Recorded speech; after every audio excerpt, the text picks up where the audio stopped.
And like for me, I think a big part of what kind of set the groundwork for me to later on be able to kind of get behind the concept of animal equality for me was that I watched the Planet of the Apes movies, for instance, as a child. And what the classic Planet of the Apes movies, what they do is they opened my eyes to the nonsense of something that we, very automatically think is true, namely that humans are something special and different from animals. We have a soul, they don't. And that's what religious people would say. And even if you're not religious, you would still kind of have this automatic notion that, we're somehow different from other animals. And when I watched these films as a child, I just thought, well, they're just switching roles in that film. And then when Dr. Zaius in the film says, yeah, but if humans, are like apes, so basically just switching roles, how come they don't have a soul? And it's complete nonsense. And you're watching that and you realize, wait a second, that is nonsense. But if you turn it around, it's still nonsense. It's it doesn't get better when a human says it.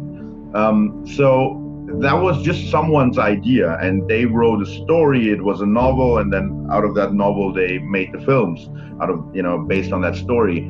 So I think everyone who has some way to create things. It can be art, it can be stories, it can be a song, or just draw something, or like what I started doing when I was an athlete. Just it wasn't sophisticated or anything. I was just I always almost said a meathead. I was just someone just lifting heavy things up and putting them down. There was nothing sophisticated about that. I can just use my sports just to show that you don't have to eat meat and you can still be strong. And there was nothing, as I said, there was nothing sophisticated about it. But now, almost a decade or more than a decade later, I know that I've influenced millions of people's lives, and that's great. But it still goes back to a very little thing, very little decision that I made. So really that sense of powerlessness that we sometimes have because we think, well, I'm just one human being in this huge world of, billions of people. What can I do when the problems are so huge? No, there's this domino effect. And then also if you do something, you're going to basically be a magnet for other people and for other souls out there who are going to be like-minded.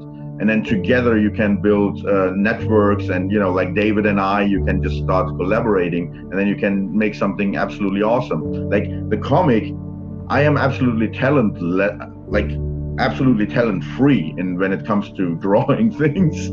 So I could have never visualized my story in that way.